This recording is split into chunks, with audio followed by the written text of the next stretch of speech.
গারে সৌরে সমস্ত সৌরে পর্বতের একবারে চূড়ার উপরে নবীজি এবং হযরত আবু বকর ছোট্ট গুহার মধ্যে লুকাইলেন।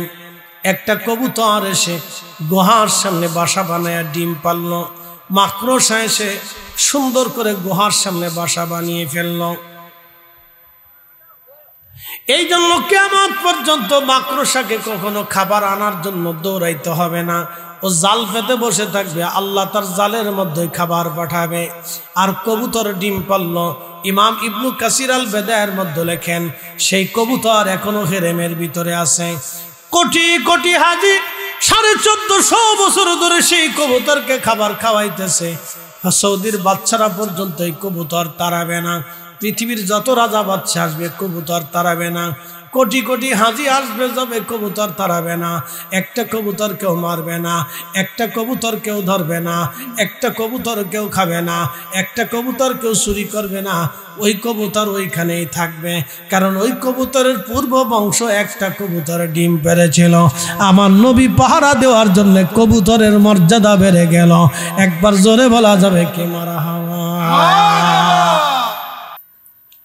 আল্লাহর নবীর সাথে আবু বকর সিদ্দিক হিজরতে রাতের মধ্যে হযরত আবু বকর কেঁদে ফেললেন।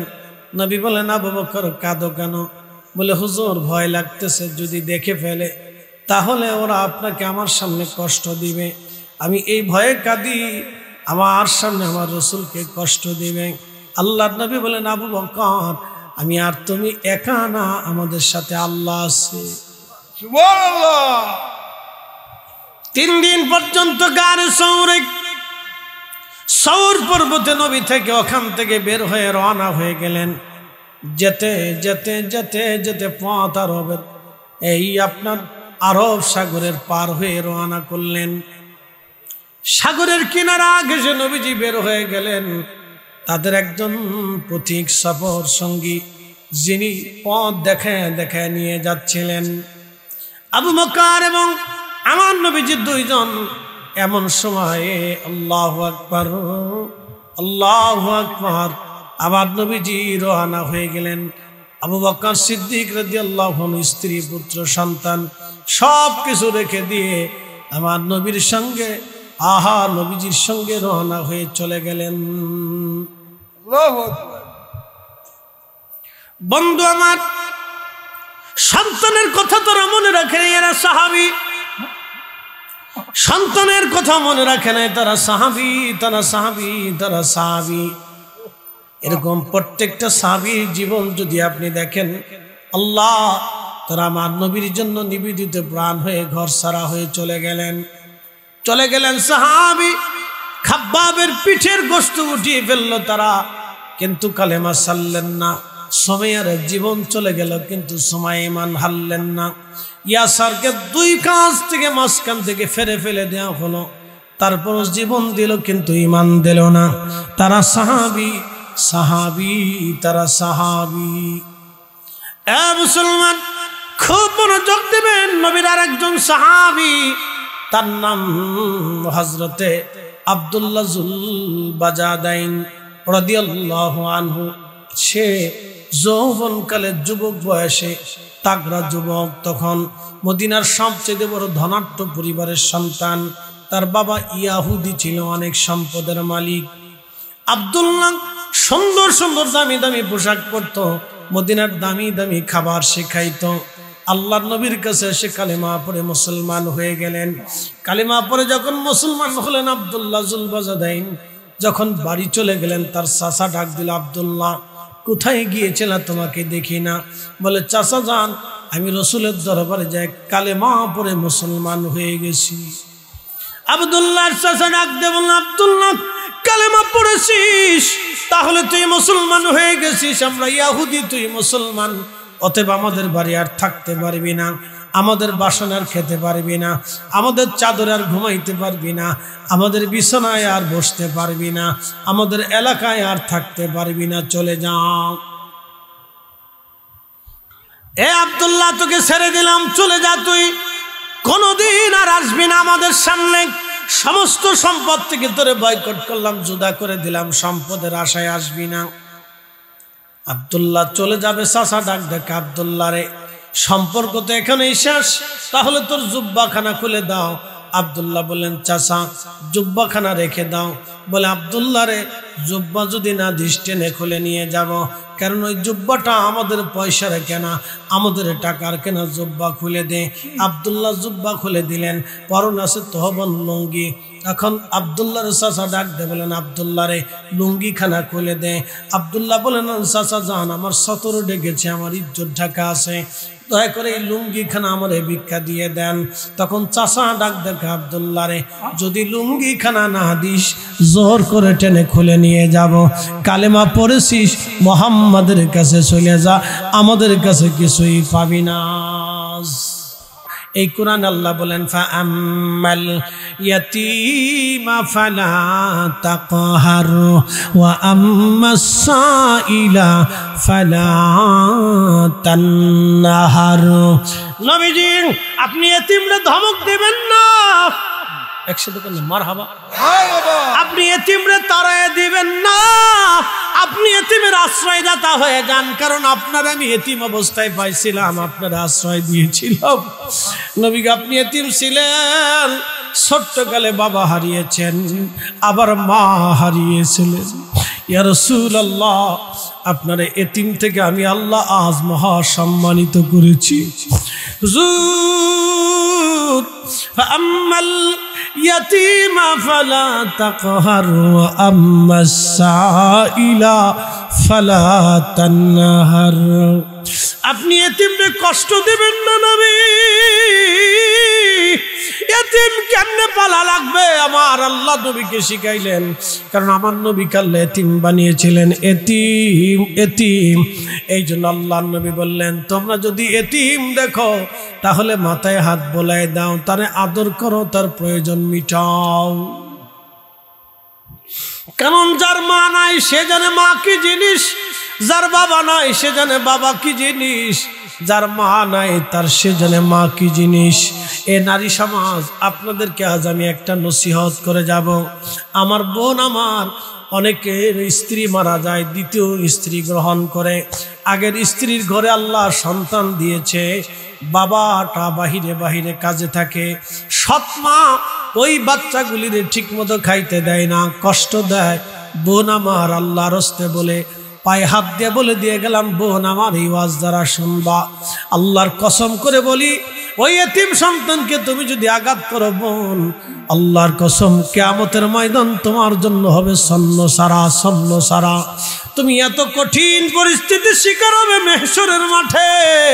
আমার রাসূল তোমাকে উম্মত বলে পরিচয় দেবে না, আমার আল্লাহ তোমাকে বান্দা বলে পরিচয় দিবে না, দুনিয়ার কোনো ওলি তোমার সাহায্য করতে আসবে না, পৃথিবীর কেউ তোমাকে পরিচয় দেবে না। বোন আমার ওই এতিমের মারবা না, এতিমরে কষ্ট দেবা না, তোমার নিজের সন্তানের মতো তারে লালন পালন করবা, তারে বড় করবা, তার খাবারের ঘাটতি দেবা না, কষ্ট দেবা না বোন।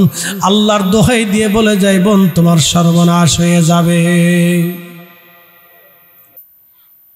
এক শায়েস্তাগঞ্জবাসী আল্লাহ আরো জানাই দিলেন, হাবিব এতিমদেরকে নবীজি বলেন, উম্মত তোমরা যদি আমার এতিমদেরকে লালন পালন করো তাহলে তোমরা শুনিয়ে নাও, এইভাবে জান্নাতে আমি আর তুমি পাশাপাশি থাকবো। আমি আমার ওই বোনকে বলবো, বোন স্বামীর ঘরে এসেছেন, আগের স্ত্রীর ঘরে যদি সন্তান থেকে থাকে, মহিলাটা মারা গেছে, এই এতিম বাচ্চাটাকে আপনি নিজের সন্তানের মতো আদর করেন। আপনার সন্তান মনে না করলো এতিম মনে করে আদর করেন, কারণ এই বাচ্চাটা এতিম, এই বাচ্চাটা এতিম হয়ে গেছে। বোন আমার আল্লাহর কসম করে বলি, জান্নাতে আমার নবীর সাথে পাশাপাশি থাকতে পারবেন, এইভাবে পাশাপাশি থাকতে পারবেন। নতুবা খাসর আপনার জন্য এত কঠিন হবে, আমার রাসূলের দরজায় আপনার জায়গা হবে না, আমার নবীর দরজায় জায়গা হবে না, আল্লাহর দরজায় জায়গা হবে না। কারণ আল্লাহ কোরআনে বলে দিয়ে দিলেন, তোমরা এতিমকে কষ্ট দিও না, এতিমরা আঘাত করিও না, এতিমের হক নষ্ট করিও না, এতিমকে মাইরো না, এতিমকে ধমক দিও না। আল্লাহ আমার বুঝার তৌফিক দান করুন, জোরে বলেন আমিন।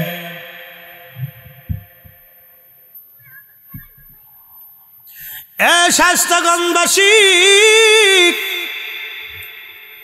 আল্লাহ রাসূলের সাহাবী হযরত জুলাইবি রাদিয়াল্লাহু তাআলা আনহু, হযরত জুলাইবি রাদিয়াল্লাহু আনহু, আহা তিনি বামনার বেটে সাহাবী। মদিনার মানুষ তাকে নিয়ে মজা করত, কে তার মা কে তার বাবা কেউ জানতো না। আমার নবীর দরজায় এসে বড় হতে লাগলেন। খাবার আসলে খাইতেন, নালে নবীজির সাথে থাকতেন। মসজিদে নববীতে কাটাই দিলেন বহু বছর। যৌবনে পদার্পণ করলেন জুলাইবি।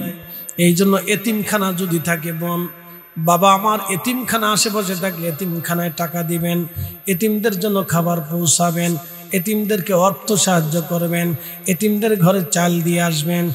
এই যে মাহে রমজান আসতেছে, আপনার আশেপাশে যদি কোনো এতিম থাকে তাহলে এতিমের ভরণ পোষণ দিয়ে আসবেন, ওর কাপড় চোপড় কিনে দিবেন।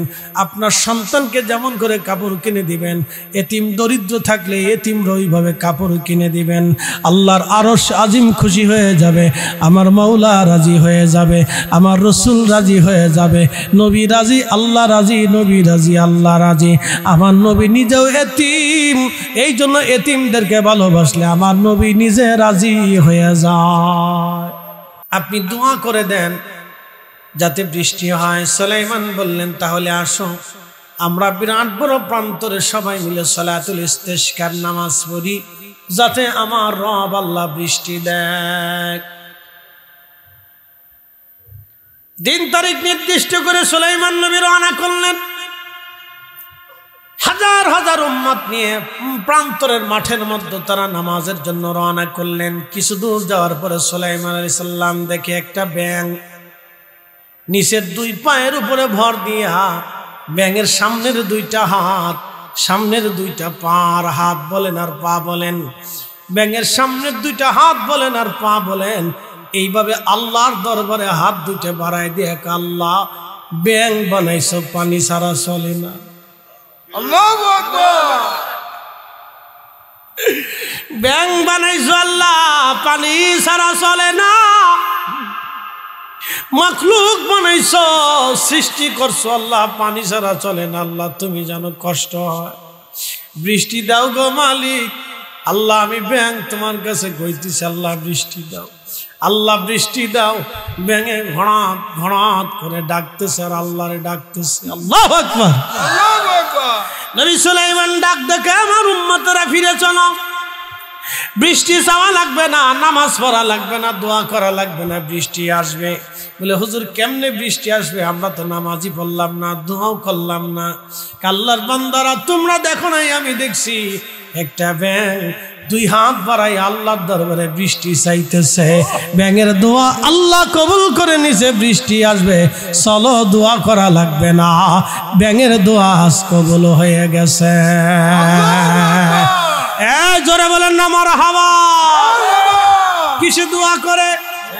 জোরে বলেন, আরো জোরে। জোর হয় না কেন? তা আমার দেশের মসজিদ হলো কি দোয়া মানে না? আমার দেশের মসজিদ হলো কি দোয়া মানে না? ও ব্যাঙের চাইতে নিকৃষ্ট, কথা কোন ঠিক কিনা?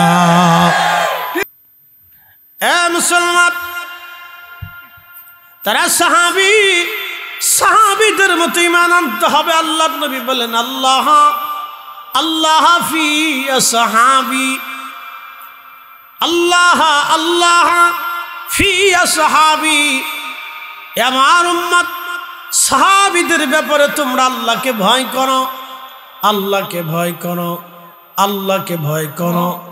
কেননা লা তাত্তাখিযুহুম গারাদাম মিন বাদি, আমার ইন্তেকালের পরে আমার কোনো সাহাবীর সমালোচনা করবে না, মন্দ বলবে না, গালি দিবে না, তাদের ভুল ত্রুটিগুলি বের করে এনে তাদের সমালোচনা করবে না।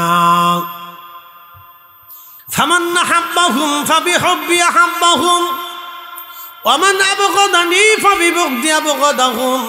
তাদেরকে কেউ যদি ভালোবাসে আমি নবীকে ভালোবাসা হবে, তাদেরকে গালি দিলে আমি নবীকে গালি দেওয়া হবে, তাদের মন্দ বললে আমি নবীকে মন্দ বলা হবে, তাদের সমালোচনা করলে আমি নবীর সমালোচনা করা হবে। এই জন্য কোনো সাহাবীর সমালোচনা করা যাবে না, মন্দ বলা যাবে না, গালি দেওয়া যাবে না, কষ্ট দেওয়া যাবে না। একবার জোরে বলা যাবে কি মারহাবা। আমি বলছি না, নবী বলেছে। যদি রাসূল মানেন, নবীর কথাগুলি শিরোধার্য মেনে নেবেন। রাসূল যেটা বলেছেন এটাই আমাদের জন্য আইন। কথা কন না কেন, ঠিক কিনা? আল্লাহর নবী যেটা বলেছে এটা আমাদের জন্য আইন। সাহাবীরা নিজেদের জীবনের সব কিছু উজাড় করে দিয়ে নবীকে ভালোবাসতেন। সাহাবী খুব মনোযোগ দিয়ে শুনে যান। আল্লাহর নবীকে সাহাবীরা কিভাবে ভালোবাসতেন। আমরা আলেমে বাঙালি আব্দুল্লাহ জুলবাজাদাইন, নবীর সাহাবী আব্দুল্লাহ জুলবাজাদাইন, আহার সেই দিন পরনের লুঙ্গি খানা চাচার হাতে দিয়ে একটা দৌড় মেরে মায়ের ঘরে দরজার সামনে ডাকে, মা ও মা দরজা খোলো, মা দরজা খুলে দেখে যুবক ছেলে উলঙ্গ, গায়ের মধ্যে চাদর ছিল। চাদরখানা নিক্ষেপ করে দিয়ে বলল, বেটা চাদরখানা দিয়ে আগে সতর ডাকো, রে ছেলে আমার মদিনার সবচাইতে ধনী ব্যক্তির সন্তান, উলঙ্গ কেন বেটা? কার সাহস তোকে উলঙ্গ করেছে? এই মদিনাতে কার স্মার্টতা তোকে উলঙ্গ করেছে বেটা বল? তখন আব্দুল্লাহ ডেকে বলল, মা আমি আমার রসুলের দরবারে যে কালেমা পড়েছি, চাচা আমার সব সম্পদ থেকে বহিষ্কার করে আমার পরনের পোশাকগুলি খুলে খুলে নিয়ে গেছে। মা আমি আজকে বস্ত্রহীন, আমাকে আজ বস্ত্রহীন করে দিয়েছে আমার চাচা। মা ডাক দিয়ে বলল, বেটা করছিস কি? তুই মুসলমান হয়েছিস, আমরা ইহুদি। চলে যার কোনোদিন আমাদের কাছে আসবি না। আমি মা তোকে জুদা করে দিলাম, বিদায় দিয়ে দিলাম। যদি কোনোদিন কালিমা আসরে আমার কাছে আসিস তাহলে মায়ের দরজা খোলা থাকবে, নতুবা সন্তানের পরিচয় নিয়ে আর কোনোদিন আসবি না। দূর হয়ে যা। আমি যেহেতু তোর মা, তোকে এই চাদরখানা ভিক্ষা দিয়ে দিলাম, চলে যা, আর আসবি না। এই যুবকেরা ইমানদার, এই জন্য আল্লাহ বলেন আমিনু আমিনু আমিনু, ঈমান আনো তাদের মতো, কামা আমানান নাস। আমার নবীর সাহাবীরা যেইভাবে ঈমান আনছে তোমরাও সেইভাবে ঈমান আনো, ঈমান আনো, ঈমান আনো। জোরে জোরে বলা যাবে কি আল্লাহু আকবার। তারা সেই দিন আব্দুল্লাহকে দেখে বলে, মা গো মা, আমি জানি সন্তানের জন্য শেষ আশ্রয়ের ঠিকানা হলো মায়ের কোল। ও মা, চাচা তাড়িয়ে দিল, সব সম্পদ থেকে বংশ তাড়িয়ে দিল। আমি ভাবছি তুমি মা, আমি সন্তানকে কোলে তুলে নিবা। ও মা, আজকে তুমি আমার জুদা করে তাড়িয়ে দিলাম। মা তোমার ভিক্ষা দেওয়া চাদরখানা নিয়ে চলে গেলাম। মা কোনোদিন আর হয়তো তোমার সাথে দেখা হবে না রে মা। মারে সন্তানের পরিচয় আজ ভুলে গেলাম, মায়ের পরিচয় ভুলে গেলাম, কিন্তু ঈমানের পরিচয় ভুলবো না। আমার নবীর কদম আমি ছাড়ব না। এই একসাথে বলেন আল্লাহু আকবার। না না হাত উঁচা করে বলেন আল্লাহু আকবার। না না জোরে বলেন ইয়া রাসূলুল্লাহ। আমরা সুন্নি, কথা বলেন ঠিক কিনা?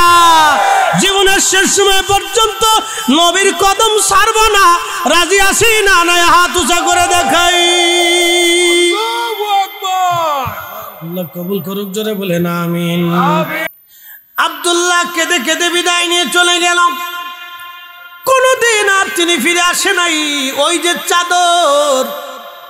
চাদরখানা মাঝখান থেকে কেটে দুইটা টুকরা বানাইয়া, একটা টুকরা দিয়ে লুঙ্গি বানাইলো, আর একটা টুকরা দিয়ে গায়ে লাগাইলো। একদিনের ধনী যুবক আজকে ফকির হয়ে গেল আমার নবীর প্রেমে। একটা চাদর পরনে পড়লো, আর একটা চাদর গায়ে লাগাইলো। এক চাদরে, এক তহবন্দে, এক চাদরে। হযরত আব্দুল্লাহর দিন কাটতেছে, বাড়ি নাই, ঘর নাই, সংসার নাই, জমি নাই, জাতি নাই, অর্থ নাই, বিত্ত নাই, কাজ নাই, চাকরি নাই, কিছু নাই। নবীর বাড়ি আহলে সুফফা সাহাবী হয়ে গেল। কোনদিন খাবার আসলে খাবে, না আসলে না খেয়ে থাকে। আব্দুল্লাহ জোরে জোরে জিকির করতো, আল্লাহ আল্লাহ আল্লাহ আল্লাহ আল্লাহ আল্লাহ আল্লাহ আল্লাহ। আন্না রাফা সাউদ জোরে জোরে জিকির করতো আব্দুল্লাহ জুলবাজাদাইন। এই জন্য তাকে জুলবাজাদাইন বলা হয়, জুই চাদরের টুকরাওয়ালা বলা হয়। আরে যুবক, আজকে তোমাকে কিসে কিসে তোমাকে নবী থেকে জুদা করে দিল বলা? কে তোমাকে রসুল থেকে জুদা করলো বলো যুবক? সেই দিনের আব্দুল্লাহ নিজের জীবনের সব ছেড়ে দিল, কিন্তু নবীর কদম সারে নাই, আমার রসুলের কদম সারে নাই। আমি দুইজন সাহাবীর জিন্দেগি বলে ফেললাম, দুইজন সাহাবীর জীবন আমি বলে ফেললাম। তারা নবীর জন্য সব দিয়ে দিল। হা, তাবুকের যুদ্ধের ময়দানে একমাত্র আব্দুল্লাহ ইন্তেকাল করলেন। আব্দুল্লাহ জুলবাজাদিন ইন্তেকাল করার পরে আল্লামা ইমাম নুরউদ্দিন হাইসামি রাহিমাহুল্লাহ মাজমাউজ জাওয়ায়েদের ভিতরে বিশুদ্ধ সনদে হাদিস লেখে, আমার নবীজি বললেন, সাহাবীরা রে, আমার আব্দুল্লাহর কবরের মধ্যে তোমরা নামাইবা না। আমি নবী নিজে আমার আব্দুল্লাহর কবরে নামাবো, কারণ আমার আব্দুল্লাহ আমার জন্য বাড়িঘর ছাড়িয়া, মা বাবা ছাড়িয়া, সহায় সম্পদ ছাড়িয়া, দিনহীন ভিখারি হইয়া, দুইটা চাদরের টুকরা পড়িয়া আমার জীবন আমার সাথে কাটাই দিয়েছে। সাহাবীরা রে, আমার আব্দুল্লাহরে আজ কবরে আমি নামাবো, তোমরা নামাইবা না। আব্দুল্লাহ জুলবাজাদাইনের কবরের মধ্যে নবী নিজে নেমে গেছে রে। চিৎকার মেরে বলেন না, ইয়া রাসূলুল্লাহ, আমার নবী নিজে কবরের মধ্যে নেমে গেছে। আল্লাহ আব্দুল্লাহ লাশ নবী নিজে হাতে কবরের মধ্যে রাখতেছিল। ওই সময় কবরের পাশে দাঁড়িয়ে আব্দুল্লাহ ইবনে মাসউদ আল্লাহর দরবারে হাত পরে বলে, রাব্বি, এই আব্দুল্লাহর জায়গা যদি আমি আব্দুল্লাহ হইতাম, আমার জীবন কত বুলন্দ হতো। আমার রসুল আমাকে নিজে হাতে কবরে রাখতো। ওই সাহাবীর জীবনী বলে আমি আপনাদেরকে শেষের দিকে নিয়ে যাব, কষ্ট বাড়াবো না। আমাদের দেশে কিছু মানুষ আছে বামন বেঠে, আছে না নাই? বামন বেঠে মানুষ আছে না? বেঠে বামন, নিগ্রো কালো, বংশের কোনো পরিচয় নাই, কোথায় বাড়ি, কোথায় ঘর, কোথায় ঠিকানা কেউ জানে না, বাবা মা কোন জায়গা তাও জানে না। সাহাবীর নাম হযরত জুলাইবি। হযরতে জুলাইবি, তার প্রশংসায় আমার আল্লাহ কোরআনের আয়াত নাজিল করেছে। আসতে হলো কেন, জোরে বলেন। সাহাবীর নাম জুলাইবি। ছোট্টকালে হারিয়ে গেল তিনি। বামনার বেঠে দেখে মদিনার কোনো মানুষ তার খোঁজ নেয় নাই, মা বাবা কোনোদিনও তার আর খুঁজে নেয় নাই, খুঁজেও পায়ও নাই। বামন বেঠে ছেলে। আহা, জুলাইবি ঘুরতে ঘুরতে নবীর দরবারে এসে বলল, দুনিয়ার সবাই আপনাকে জুদা করে দিলেও আমার নবী উম্মত জুদা করে না। কি কথা কর না কেন বাবা, জোরে বলেন। কবরে আপনাকে রেখে সব মানুষ চলে আসবে, ছেলেটাও কবরের পাশে যাবে না, মেয়েরাও যাবে না, স্ত্রীও মনে রাখবে না। হয়তো কালের বিবর্তনে আপনার ভাই হয়তো বলে যাবে আপনাকে, আপনার প্রতিবেশীরা হয়তো আপনার উপরে মনক্ষুণ্ণ হয়ে দোয়া করবে না।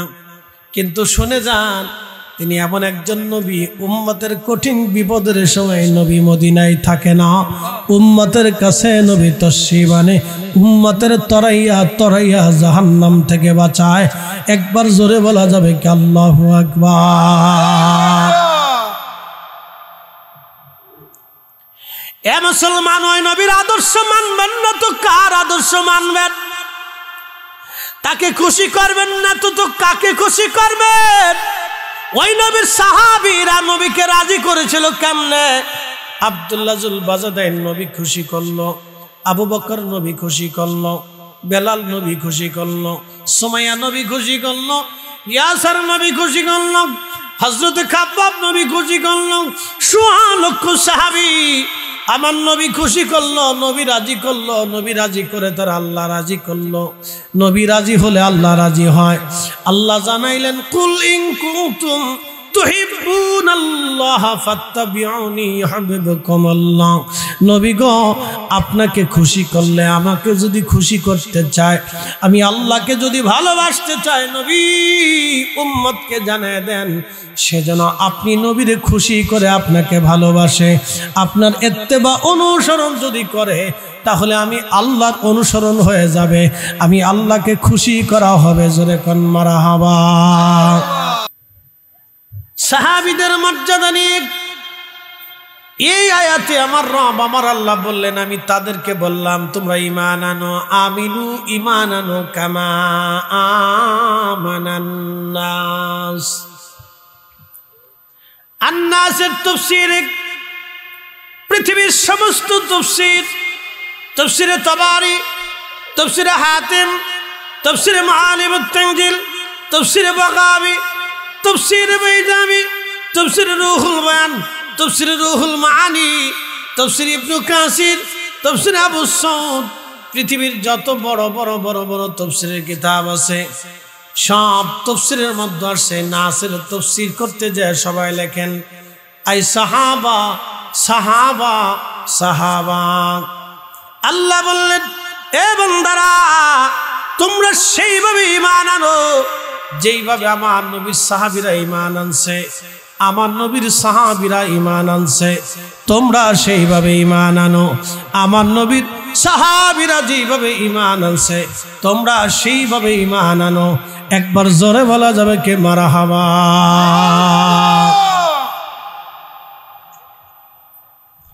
বলে হুজুর সাহাবীরা কেমনে ঈমান আনছে? এখন আসেন সাহাবীরা কিভাবে ঈমান আনলো তাদের ঈমানের ঘটনা আপনাদের সামনে উপস্থাপন করা জরুরি। কিভাবে সাহাবীরা ঈমান আনলো, আহা সাহাবীরা কেমনে নবীকে মানলো, কেমনে আল্লাহ মানলো, এগুলো আমাদের জানাটা অত্যন্ত জরুরি। ও মুসলমান, হবিগঞ্জবাসী, শায়েস্তাগঞ্জবাসী, মনোযোগের সাথে কথাগুলি আজ শুনে যাবেন। আমার আগে যিনি আলোচনা করেছেন তিনি একটা বাংলাদেশের প্রসিদ্ধ কামিল মাদ্রাসার সাবেক অধ্যক্ষ। অধ্যক্ষ মুখে বললে অধ্যক্ষ হওয়া যায় না। একটা কামিল মাদ্রাসার অধ্যক্ষ হতে হলে তাকে আগে প্রভাষক হতে হয়, তারপরে প্রভাষক থেকে মুহাদ্দিস হতে হয়, মুহাদ্দিস থেকে হেড মুহাদ্দিস হতে হয়, তারপরে ভাইস প্রিন্সিপাল হতে হয়, ভাইস প্রিন্সিপালের পরে যায় প্রিন্সিপাল হতে হয়। এত সহজে প্রিন্সিপাল হওয়া যায় না। আমার আগে যিনি আলোচনা করেছেন অনেক বড় জায়গা আলেম, বয়স দেখলে বোঝা যায় না হুজুরের বয়স এত, আল্লাহ আরো বয়স দিক। আমরা দোয়া করি, সকলে বলেন আমিন। খুব মনোযোগ দিন, ওনাদের ছাত্রের তুল্য আমরা। তারপরে এখানে এক জায়গায় বসিয়েছেন হুজুর উলামা ইকরাম, আমরা রে মায়া করেন, খুব মনোযোগ দিয়ে কথাগুলি শুনবেন। সাহাবীরা কেমনে ঈমান আনতো, কেমনে নবী মানতো, কেমনে তারা রসুল মানতো, আমি আপনাদের সামনে ঈমানের কথা উঠাবো। যেহেতু আল্লাহ বলছেন আমিনু, তোমরা ঈমান আনো কামা আমানান নাস। আমার নবীর সাহাবীরা যেইভাবে ঈমান আনছে তোমরাও সেইভাবে ঈমান আনো। সাহাবী সাহাবী সাহাবী। আল্লাহর নবীর ১৬ লক্ষ সাহাবী ছিলেন। ১৬ লক্ষ সাহাবীর ভিতরে একজন সাহাবীর নাম হযরত দাহিয়াতুল কলবি। নবীজির সামনে বসে বসে কাঁদতেছেন, ইয়া রাসূলুল্লাহ জীবনের গুনাহ কি মাফ হবে নি? বলে সাহাবী কি হয়েছে তোমার, কি অপরাধ করছো? বলে হুজুর কালেমা কবুল করার আগে আমি আমার নিজের বাচ্চা সন্তানকে জীবন্ত কবর দিয়েছি। আল্লাহর নবী বললেন কেমনে কবর দিলাম? বলি ইয়া রাসূলুল্লাহ আমার সন্তান ছিল, আমার সন্তান আসবে, স্ত্রী গর্ভবতী রেখে গেলাম, ব্যবসা করার জন্য বহু দূরে চলে যাব। স্ত্রীকে বললাম বিবিরে আমার, আমি ব্যবসার জন্য চলে যাচ্ছি, যদি আমার এই সন্তান ছেলে হয় তাহলে বাঁচিয়ে রাখবে, আর যদি মেয়ে হয় তাহলে জীবন্ত হত্যা করবে। আমি কোনো কন্যা সন্তান এসে দেখতে চাই না। দাহিয়াতুল কলবি বলেন আমি চলে গেলাম, বহুদিন পরে বাড়ি আসছি, আসার পরে দেখি ইয়া রাসূলুল্লাহ আমার ঘরের মধ্যে ছোট্ট ফুটফুটে একটা বাচ্চা মেয়ে দৌড়াদৌড়ি করে খেলাধুলা করে। বিবিকে বললাম, বিবি এই সন্তান কার? স্ত্রী ডাক দেয়, বলো স্বামী সন্তানটাই আমাদের সেই সন্তান যে সন্তান আপনি আমার গর্ভে আমানত রেখে চলে গিয়েছিলেন। বলছি না ছেলে হলে জীবিত রাখবা, মেয়ে হলে মেরে ফেলবা, কেন তুমি মেয়েটাকে হত্যা করো নাই? তাহলে বুঝেন সেই কাল কত কঠিন ছিল, সেই সিচুয়েশন কত ভয়াবহ ছিল। আজকে আমার দেশের নারীরা ফুটবল খেলতে চায়, নারীরা আজকে সমান অধিকারের নাম দিয়ে রাস্তাঘাটে বেহায়াপনা করতে চায়। কথা কর না কেন? অথচ জাহিলিয়াতের যুগে নারীরা বেহায়াপনা করতে যাইয়া জীবন্ত কবর তাদেরকে মানুষ দিত, নারীদেরকে ঘৃণা করত। আজকে সেই নারীরা ফুটবল খেলাইতে চায়, খেলোয়াড় হতে চায়, বেহায়াপনা করতে চায়, রাস্তায় বের হতে চায়। নারী সমাজ এইভাবে যদি দিন দিন রাস্তায় বের হয়ে যায় আর বেহায়াপনায় লিপ্ত হয়ে যায়, অদূর ভবিষ্যতে নারীদেরকে মানুষ ঘৃণা করবে।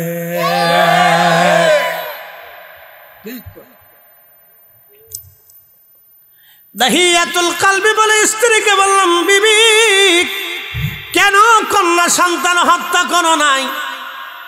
বিবি ডাক দিয়ে বলল, স্বামীরা আমার বাচ্চাটা তো আমি পেটে ধারণ করেছি, আমি মা কি করে সন্তান হত্যা করতে পারি বলো? স্বামীরে তোমার কাছে কিচ্ছু চাই নাই, সন্তানটাকে আমাকে ভিক্ষা দাও, তুমি মেরে ফেলে দিও না। আমার স্ত্রী বহু করে আমাকে বুঝাইলেন, কিন্তু আমি মনে মনে নিয়ত করে রাখলাম যে কোনো মূল্যেই আমি আমার মেয়েটাকে মেরে ফেলবো। হুজুর বহুদিন পরে একদিন আমি আমার স্ত্রীকে বললাম, বিবি রে আমি আমার কন্যা সন্তানটাকে নিয়ে একটু ঘুরতে যাব, সাজায় গোজায় দাও। কাপড় চোপড় পরাইয়া আমি আমার বাচ্চাটাকে কোলে নিয়ে রওনা করছি। বহু দূর মরুভূমির মধ্যে চলে গেলাম। ইয়া রাসূলুল্লাহ মরুভূমির মধ্যে যে আমি মাটি খনন শুরু করলাম, মেয়েটা বারবার বলে, আব্বু মাটি কেন খনন করো? আমি সেই দিন তাকে বললাম, মেয়েরে কিছু সময় পরে বুঝবা কেন মাটি খনন করতেছি। ইয়া রাসূলুল্লাহ আমার অন্তরে তখনও মায়া লাগে নাই। হুজুর তখনও আমার অন্তরে মায়া লাগে নাই, দয়া আসে নাই, দয়া আসে নাই। ইয়া রাসূলুল্লাহ দাহিয়াতুল কলবি চোখের পানি ছেড়ে দিলেন। আল্লাহর নবীর চোখ মোবারক দিয়ে পানি এসে গেল। বলো কি দাহিয়া, বলো তারপরে কি বলি? ইয়া রাসূলুল্লাহ মাটি ছিটে ছিটে আমার চুল দাড়িগুলির মধ্যে মাটিগুলি লাগে। আমার মেয়েটায় দাড়ির ভিতর থেকে, চুলের ভিতর থেকে মাটিগুলি সরে সরে ফেলায় আর বলে, আব্বু মাটিগুলি কেন কবর খনন করো? কেন মাটি খনন করো গো বাবা? আমি সেই দিন বললাম, মেয়েরে কিছু সময় পরে বুঝবা কেন খনন করি। এইভাবে আমার মেয়েটা নিজের হাতে হাতে কচি হাত দিয়ে, ছোট্ট হাত দিয়ে মাটি খনন করতেছিল, আমাকে সাহায্য করতেছিল।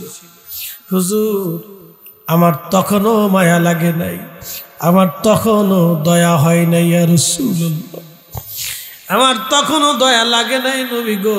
মাটি খনন করে ফেললাম। আহা আমি আমার ছোট্ট মেয়েটাকে কবরের পারে নিয়ে আস্তে করে ধাক্কা দিয়ে গর্তের মধ্যে আমি ফেলে দিলাম। মেয়েটা বারবার করে চিৎকার করতেছিল আর বলতেছিল, বাবা আমাকে জানে মেরে ফেলে দিও না। হুজুর আমার তখনও বিন্দু মাত্র মায়া লাগে নাই। ইয়া রাসূলুল্লাহ এইভাবে আমি কবরের ভিতরে মাটিগুলি তার শরীরের উপর ফেলে ফেলে দিচ্ছিলাম। হুজুর তখনও সে কান্না করে আকুতি মিনতি করতেছিল, আব্বু জানে মেরে ফেলে দিয়ে না গে বাবা, ছেড়ে দাও। আব্বা আমার পৃথিবীর অন্য কোথাও পাঠায় দাও, আমাকে জানে মেরে দিও না বাবা, আমি কোনোদিন তোমাদের কাছে ফিরে যাব না। বাঁচার জন্য মেয়েটি কত শতবার আমাকে আকুতি মিনতি করেছে। নবী গো আমার অন্তরে বিন্দু মাত্র তখনও মায়া লাগে নাই। ইয়া রাসূলুল্লাহ বিন্দু মাত্র মায়া লাগে নাই নবীজি, এই কঠিন অপরাধ কি আমার মাফ হবে নি? ইয়া রাসূলুল্লাহ ক্ষমা হবে নি নবী, ক্ষমা হবে নি। সাহাবী বসে বসে কাঁদে, নবীজি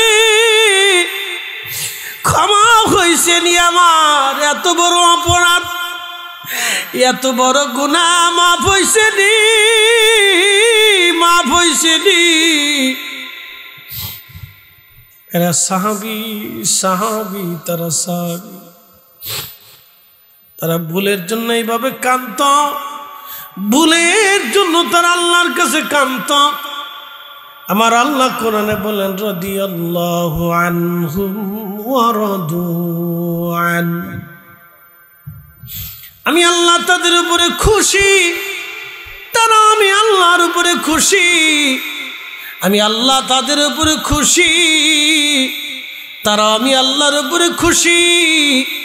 যালিকা লিমান খাশিয়া রাব্বা, এই জন্য আমি আল্লাহ খুশি, তারা আমি আল্লাহকে ভয় করত, আমি আল্লাহকে ভয় করত, আমি আল্লাহকে ভয় করত।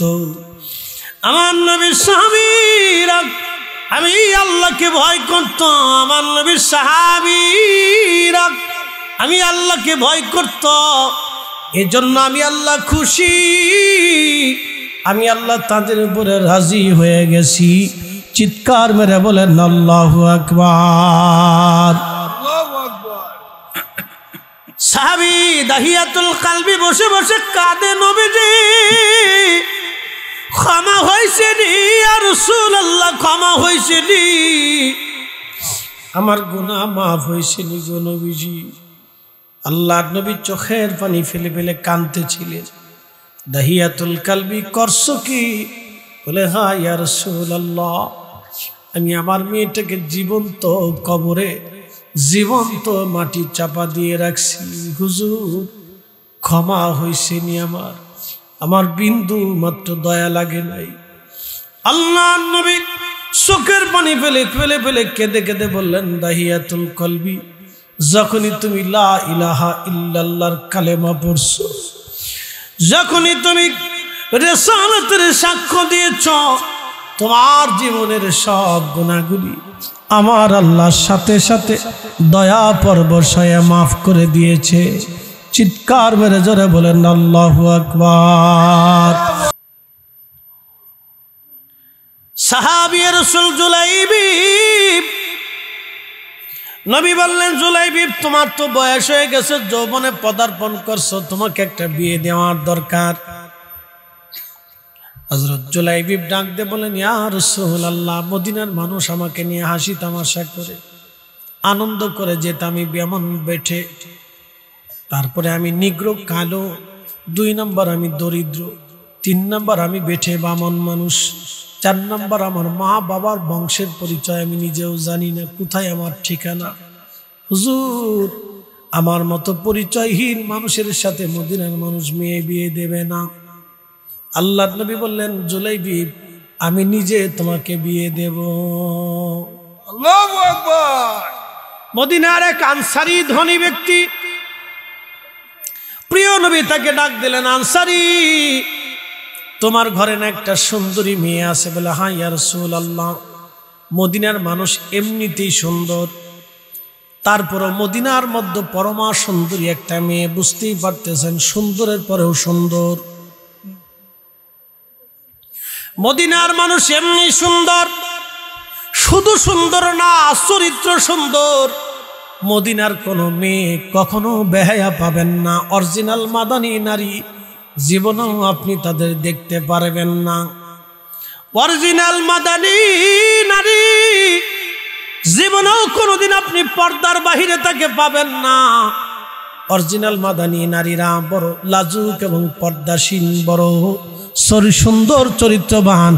পৃথিবীর শ্রেষ্ঠ চরিত্রবান হলো মদিনার নারীরা, মদিনার পুরুষরা, মদিনার ছেলেরা, মদিনার মুসলমান। পৃথিবীর শ্রেষ্ঠ চরিত্রবান, এদের মতো উত্তম চরিত্র আপনি কোথাও কোনো জায়গাও আপনি পাবেন না। মক্কার ছেলেরা উচ্ছৃঙ্খল, দেখবেন এরা উচ্ছৃঙ্খল, এখন উচ্ছৃঙ্খল। কিন্তু মদিনার অরিজিনাল যারা মাদানী, তাদের মতো ভদ্র, নম্র, শরীফ এবং মেহমান প্রিয় এবং আদব প্রিয়, এশকে রসুল প্রিয় পৃথিবীতে কোথাও পাবেন না। অদ্বিতীয়, কোথাও পাবেন না, অদ্বিতীয়, একবারে সোজা হিসাব, অদ্বিতীয়, কখনো পাবেন না। এটা আল্লাহ রসুলের দোয়া, নবীর সোহবত। তো সাহাবী বলেন, হ্যাঁ ইয়া রাসূলুল্লাহ, আমার মেয়েটাকে তো কন্যাটাকে বিয়ে দিতে হবে। তো সাহাবী ভাবছে যে রসুল বিয়ে করবে, যে আল্লাহর নবী বিয়ে করলে আল্লাহ রসুলের সাথে আত্মীয়তা, এটা তো সৌভাগ্য। কথা ঠিক আছে না ভাই? এর চাইতে কি সৌভাগ্য জীবনে আর কিছু হইতে পারে? তো অনেক বড় সৌভাগ্য। আল্লাহর হাবিব, আল্লাহর নবীজি ডাক দিয়ে বলেন, সাহাবী মেয়েটাকে কি বিয়ে দিবা? বলে, হ্যাঁ ইয়া রাসূলুল্লাহ, বিয়ে দেব। আপনি যদি আমার মেয়ে বিয়ে করেন, এর চাইতে পরম সৌভাগ্য আমার জীবনে আর কি হতে পারে? আল্লাহর নবী বললেন, সাহাবী আমি বিয়ে করব না, আমার এক সাহাবীর জন্য তোমার মেয়েটাকে পছন্দ করেছি। বলে, হুজুর সাহাবীর নাম কি? বলে, আমার সাহাবীর নাম জুলাইবিব। আচ্ছা চিন্তা করেন তো, মদিনার সবচেয়ে ধনী ব্যক্তির একজন আনসারী সাহাবী, তার মেয়েটা মদিনার সবচেয়ে সুন্দরীদের মধ্যে একটা সুন্দরী নারী। নবী বিয়ের প্রস্তাব দিলেন এমন এক সাহাবী যার ঘর নাই, বাড়ি নাই, বংশ নাই, কেউ ছিল না, ঠিকানা। তারপরে সে বামন, বেঠে, কালো, নিগ্র, গরিব। বলে কেউ দিবে? বলেন একটা ছেলের সংসার নাই, বাড়ি নাই, ঘর নাই, কেউ তার চিনে না, পরিচয়। আপনি এরকম ছেলের সাথে আপনার মেয়েটাকে বিয়ে দিবেন? যে ছেলেটা কোথাও যদি চলে যায় তাহলে আর কি করে খুঁজে পাবে? ঠিক আছে না ভাই? যে আমার মেয়েটাকে যদি সে রাইখে চলে যায়, তো আর তাকে কোনোদিন খুঁজে পাওয়া সম্ভব না, কোথায় তাকে পাবে? তাহলে এই ছেলের সাথে আমি কি করে আত্মীয়তা করব? কেউ আত্মীয়তা করতে চায় না।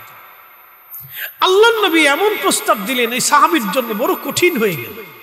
দেখেন সাহাবীদের ঈমান কি। কিন্তু এই সাহাবী সমালোচনা করা যাবে না। আর আল্লাহ রসুল বলছেন, আমার কোনো সাহাবীর সমালোচনা করবা না। এই ক্ষেত্রে সাহাবী তার সন্তানের মায়ে পড়ে বলতেছি, ইয়া রাসূলুল্লাহ, আমার স্ত্রী আছে, আমি তার মেয়ের মায়ের সাথে পরামর্শ ছাড়া সিদ্ধান্ত দিতে পারবো না। দেখেন সাহাবী অস্বীকার করে ফেলে। তো আল্লাহর নবীর মনটা বেজার হয়ে গেল। এই সময় সাহাবী বাড়ি চলে গেছে, যে তার স্ত্রীকে বলতেছে, বিবি রে, তোমার মেয়ের বিবাহের পয়গাম আমার নবী পাঠাইছে, তোমার মেয়ের বিবাহের পয়গাম আমার রসুল পাঠাইছে। তা মহিলা চিন্তা করছে, নবীজি বুঝি আমার মেয়েকে বিয়ে করবে। তা বলতেছে, স্বামী বলেন কি, এটা তো আমার সৌভাগ্য, রসুল আমার মেয়ে বিয়ে করবে, নবীর সাথে আত্মীয়তা হবে, এর চেয়ে পরম সৌভাগ্য জীবনে কি হতে পারে? তো বলতেছে, বিবি রে, আমার রসুল বিয়ে করবে না, করতে চাচ্ছে, বিয়ে দিতে চাচ্ছে জুলাইবিবের সাথে। বলে, বলো কি? ওই পরিবারহীন, বংশহীন, পরিচয়হীন জুলাইবিব, বামন, বেঠে, নিগ্র, কালো, দরিদ্র একটা ছেলের সাথে আমার মেয়ের বিয়ে দেব, আল্লাহর কসম তা হতেই পারে না। ব্যাস, মহিলাও রেগে গেল, কাজ হয়ে গেছে। কিন্তু মেয়েটা ভিতরের রুম থেকে বাবা মার কথা শুনতেছে। তখন মেয়েটা ভিতরের রুম থেকে বাবা মার রুমে এসে বলতেছে, মা, কি নিয়ে কথা বল? বলতেছে, বেটি রে, কলিজার টুকরা সন্তান আমার, তোমার বিবাহের পয়গাম আল্লাহ রসুল পাঠাইছে, কিন্তু ছেলে জুলাইবি, নিগ্র, কালো, বামন, বেঠে, তুমি তো শুনছো তার কথা, বংশ পরিচয়হীন, কোনো ঠিকানা নাই, বাড়ি নাই, ঘর নাই, জমি নাই, সংসার নাই, কিচ্ছু নেই। তো এই ছেলের সাথে তোমাকে কি করে আমরা বিয়ে দিতে পারি? তখন মেয়েটা রাগান্বিত হয়ে, আমার দিকে তাকা। সাহাবীদের ঈমান দেখো, সাহাবীদের ঈমান। আল্লাহ কেন সাহাবীদের প্রশংসায় কোরআনের আয়াত নাজিল করছে, এবার শুনে যান। তখন এই মেয়েটা এশকে রসুল বুঝে যান, এখান থেকে নবী খুশি করতে হবে বুঝে যান, কেমনে রসুলকে রাজি করতে হয় বুঝে যান, কেমনে নিজের জীবনকে রসুলের জন্য কুরবানি করতে হয় বুঝে যান, কেন নবী খুশি করলে আল্লাহ খুশি হয়ে যায় বুঝে যান এই সাহাবী থেকে। তখন এই নারী, এই মেয়েটা ডাক দিয়ে বলতেছে, মা, কলিজার ভিতরে কি করে সাহস হয়, আমার রসুল আমার জন্য স্বামী পছন্দ করেছে, এর চাইতে আমার জীবনে কি সৌভাগ্য হতে পারে যে আমার জন্য আমার রসুল স্বামী পছন্দ করেছে, আর আমার জন্য বিবাহের পয়গাম আমার রসুল নিজে পাঠিয়েছে, আমার বিবাহের ওলি আমার নবী নিজে হবে, এর চাইতে আমার জীবনের সৌভাগ্য আর কি হতে পারে। একসাথে বলবেন আল্লাহু আকবার। সাহাবী একসাথে বলেন কি? জোরে বলেন না, না আরো জোরে বলেন, চিৎকার মেরে বলেন, গলা ছেড়ে বলেন, তারা কি? সাহাবী। তারা সাহাবী। যান, মেয়েটা বাবাকে ধমক দিয়ে বলতেছেন, যান এক্ষুনি, আপনারা রাজি না হলেও আমি রাজি, আমার রসুল আমার বিবাহের ওলি হচ্ছে, অভিভাবক হচ্ছে, এর চেয়ে পরম সৌভাগ্য আমার কি হতে পারে। আল্লাহু আকবার। আল্লাহর নবীর কাছে ওই মেয়েটা তার বাবাকে পাঠিয়ে দিল। আনসারী সাহাবী দৌড়ে এসে বলেন, ইয়া রাসূলুল্লাহ, আপনার প্রস্তাবে আমার মেয়ে নিজে রাজি। হুজুর, তাহলে আপনি বিয়ে পড়ান, দিন তারিখ ধার্য করে দেন, আমিও রাজি হয়ে গেলাম। আল্লাহর নবী সন্তুষ্ট হয়ে গেলেন। কোরআনের আয়াত আল্লাহ পাক নাজিল করলেন, খুব মনোযোগ দিয়ে শুনে যান। তখন ওই সাহাবী বললেন, হুজুর আপনি প্রস্তাব দেন, দিন তারিখ নির্দিষ্ট করেন। আল্লাহর নবী জুলাইবিবকে বললেন, জুলাইবিব, আরে না থাক থাক, ওই বসে রাখা জ্বালা, বিরাট বড় জ্বালা, তোরা হিতার লেগে বসে রয়েছ, তো আমি তো জানি সেটা ভালো করে বুঝি, হিতার লেগে বসে আচ্ছা যাক, অসুবিধা নেই, ফাইবি ফাইবি বৌকা বৌকা। তবে আপনাদের এই অঞ্চলের একটা খুব গুণ ভালো, বাচ্চারা মাহফিলে বসে, যুবকরা মাহফিল করে, বাচ্চারা মাহফিল সাজায়। মাঝে মধ্যে আমরা ছোট ছোট বাচ্চারা মিছিল দিয়ে দিয়ে লই যায়, হুজুর আইতেছে, সাহাব আইতেছে, হুজুর আইতেছে, বাচ্চারা মিছিল দিয়ে দিয়ে লই যায়, মুসাফা করে আসে। বাংলাদেশের বহু অঞ্চলে এই আদবই নেই। আমার সাথে যাবেন, আমি আপনাদের দেখাবো, বহু অঞ্চল আছে, বহু অঞ্চল। ইয়া রাব্বি, অনেক ভালো। এই দিকটা আমার কাছে খুব পছন্দ হয়, যে বাচ্চাদেরকে, আপনাদের বাচ্চাদেরকে আপনারা আদব শিক্ষা দেন। তো যা হোক, আলহামদুলিল্লাহ, শুধু শিক্ষা দিয়ে অত না, এখানে 360 জন আল্লাহর ওলি বাতাস আছে। কথা কর না, জোরে বলো, কয়জন ওলি? 360 জন যে আল্লাহর ওলি মকবুল, তাতে কি সন্দেহ আছে? তাদের পরবর্তী যারা আসে তারাও যে মকবুল কবুলকৃত ওলি, তাদেরকে সন্দেহ আছে? তাদের নিসবতে অনেক ওলির জন্ম হয়েছে না? কথা কর না কেন? এই 750 বছর কি পৃথিবী বাংলাদেশে ওলি শূন্য ছিল? না না, 750 বছর ধরে তাদের নিসবতে বহু ওলির জন্ম হয়েছে। তো ওলির ছায়া, ওলির বাতাস, ওলির দোয়া, ওলিদের সোহবত, ওলিদের মায়া, এই কারণে এই জমিনকে আল্লাহ সিক্ত করে রাখছে। একসাথে বলবেন আল্লাহু আকবার। এই জন্য আরবিতে প্রবাদ আছে, শরফুল মাকিনা ও শরফুল মাকান, শরফুল মাকান ও শরফুল মাকিন। কিছু জায়গার কারণে মানুষের দাম বাড়ে, কিছু মানুষের কারণে জায়গার দাম বাড়ে। এই জমিন আল্লাহর ওলিদের কারণে দাম বেড়ে গেছে, জমিনের দাম বাড়ছে। আল্লাহ আপনাদের মনের পরিবর্তন করে দিচ্ছে। মারহাবা বলবেন না? মনের পরিবর্তন করে দিচ্ছে।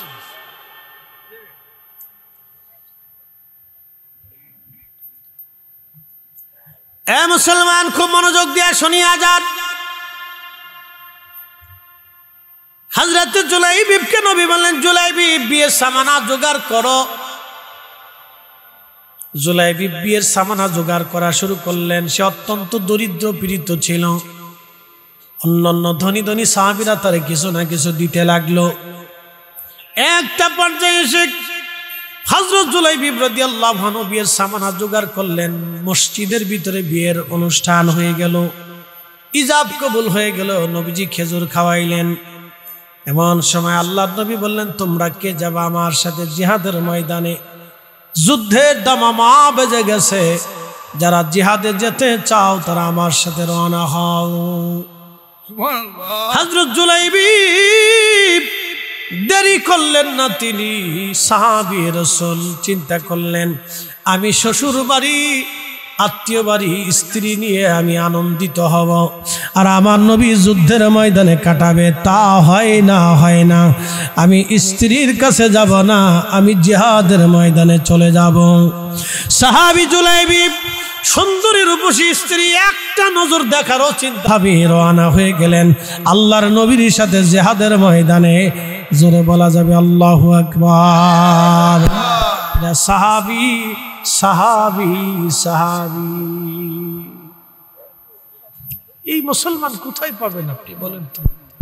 পৃথিবীর মাটি করেও এরকম একজন মানুষ খুঁজে বের করতে পারবে। যুদ্ধে রওনা হয়ে গেল, প্রচন্ড যুদ্ধ হলো। ইমাম ইবনে কাসির আল তাফসীর ইবনে কাসিরের ভিতরে তার জীবনী বর্ণনা করতে গিয়ে লেখেন, প্রচন্ড যুদ্ধে বহু সাহাবী শহীদ হয়ে গেল। এই যুদ্ধে মুসলমানদের বিজয় হলো। নবী বললেন, সাহাবীরা রে, আমার যত সাহাবী শহীদ হয়ে গেছে সবার জন্য কবর খনন করো, আমার সাহাবীদেরকে জন্য কবর খনন করো, কবর খনন করো। আমি এইখানে তাদেরকে দাফন কাফন করে চলে যাব। সব সাহাবীদেরকে নিয়ে আসা হলো। সমস্ত সাহাবীদেরকে নিয়ে এসে শহীদ সাহাবীদেরকে কাতার করে শোয়ে রাখা হলো। সাহাবীরা ঘুমিয়ে আসছে। আল্লাহর নবী বললেন, কবর খনন করো। সবার চেহারা একটা নজর দেখার জন্য মুখের উপর থেকে কাপড় সরিয়ে নবী দেখতে লাগলেন। সবার চেহারা দেখার পরে নবী বললেন, সাহাবীরা রে, সবার লাশ কি যুদ্ধের ময়দান থেকে গুছাই নিয়ে আসছে নাকি আর কেউ বাকি আছে? সাহাবীরা বলেন, ইয়া রাসূলুল্লাহ, ময়দান তন্ন তন্ন করে তালাশ করে সব সাহাবীর লাশ নিয়ে আসছি। আমাদের জানা মতে কোনো সাহাবী বাকি নাই গো নবীজি। আল্লাহর নবী ডাক দিয়ে বললেন, সাহাবীরা রে, তোমরা এখনো সবার লাশ আনছো, বলো আমার জুলাইবিবের লাশ কোথায় আছে? বলে, হুজুর, সারা ময়দানে জুলাইবিবকে আমরা কোথাও খুঁজিয়া পাই নাই। আল্লাহর নবী বললেন, সাহাবীরা রে, আমি তার মদিনার সুন্দরী মেয়ে দেখে বিয়ে দিয়েছিলাম। সুন্দরী নারীর লোভ না করি আমার সাহাবী, আমার ছোট্ট জুলাইবিব, বেঠে জুলাইবিব আজ ময়দানে শহীদ হয়ে গেছে। তোমরা খুঁজে নিয়ে আসো আমার জুলাইবিবের লাশ কোথায় আছে দেখো। সাহাবীরা ভয় পাইল, জুলাইবিবের লাশ কি কাফেররা নিয়ে গেল কিনা। সাহাবীরা তন্ন তন্ন করে ময়দান তালাশ করতে দেখে একটা 7টা কাফেরের লাশ স্তূপ হয়ে পড়ে আছে। ওই লাশগুলি সরায়া দেখলো ওই লাশের নিচে হযরত জুলাইবিব রাদিয়াল্লাহু আনহু শহীদ হয়ে পড়ে আছে। সাহাবীরা থেকে বের করে কাঁধে করে নিয়ে নবীজির সামনে নামাইলো। আল্লাহর নবী চোখের পানি ফেলে ফেলে কাঁদে আর বলে, সাহাবীরা রে, তোমরা সবাই রে দাফন কাফন করো, আমার জুলাইবিব আমি নবী নিজে হাতে দাফন করব। আল্লাহু আকবার। সাহাবীরা রে, কবর খনন করো, আজ আমি নবী নিজে হাতে আমার জুলাইবিবকে দাফন করব গো। আহা, কাফন পরানো হলো, শহীদদের জানাজা দেওয়া হয়, কিন্তু গোসল করানো হয় না, রক্ত মাখা অবস্থায় তাদেরকে কবরে নামানো হয়। ওইভাবে জুলাইবিবকে কাফন পরাইয়া জানাজা পরাইয়া খাটিয়ায় করে নবীজি নিয়ে যেতে লাগলেন। আল্লাহর নবী খাটিয়া নিজে ধরলেন, আল্লাহর নবীর হাতে ধরে নবীজি নিজে তারে কবরে নিতে লাগলেন। আল্লাহর নবী নিজে হাতে তারে কবরে নামাইলেন, কবরে শুয়াইলেন। আমার নবী নিজে হাতে তারে কবরে নামাইলেন। মদিনায় নবী ফিরে আসছে, মসজিদে নববীতে বসে হাত ভরে কাঁদে আর বলে, ইয়া রব, যেই মেয়েটা আমার কথায় জুলাইবিবকে আজ বিয়ে করলো, আল্লাহ ওই মেয়েটা আজ বিধবা হয়ে গেছে। ইয়া রাব্বি, আমি নবীর মোহাব্বতে যে মেয়েটা জুলাইবিবকে বিয়ে করলো, আজকে সে বিধবা হয়ে গেছে। আমি নবী দরখাস্ত করলাম, আল্লাহ তার জীবনকে সুন্দর করে দাও, কল্যাণময় করে দাও। আমি নবী তার উপরে খুশি, তুমি আল্লাহ তার উপরে রাজি হয়ে যাও। আল্লাহু আকবার। দোয়া করলো নবী। নবীর দোয়া কখনো বিফল হয় না, নবীর দোয়া কখনো ফিরে আসে না। সারা মদিনাতে জানাজানি হয়ে গেল। ওই মেয়েটার জন্য নবী দোয়া করেছে বরকতের জন্য। এটা কল্যাণময় নারী, বরকতওয়ালা নারী। নবীর প্রেমে, নবীর মহাব্বতে এই মেয়েটা ধন্য হয়ে গেল, জীবন ধন্য, আখেরাত ধন্য হয়ে গেল মেয়েটা। তখন সারা মদিনার বড় বড় ফ্যামিলি থেকে এই মেয়েটার জন্য প্রস্তাব আসতে লাগলো, ইয়া রাসূলুল্লাহ, ওই মেয়েটাকে আমাদের ঘরে আপনি বিবাহ দিয়ে দেন। আপনি যার কল্যাণের জন্য দোয়া করেছেন, এই কল্যাণময় নারী আমাদের প্রয়োজন। সারা মদিনার থেকে হাজার হাজার বিবাহের প্রস্তাব এসেছিল তার জন্য। একবার জোরে বলা যাবে কি মারহাবা? এরা সাহাবী সাহাবী সাহাবী সাহাবী। আল্লাহ ডাক দিলেন, তোমরা সাহাবীদের মতো ঈমান আনো। আমিনু কামা আমানান নাস, তোমরা আমার সাহাবীদের মতো ঈমান আনো। ক্বালু, সেই দিন কাফেররা বলল, আনুমিনু কামা আমানাস সুফাহা।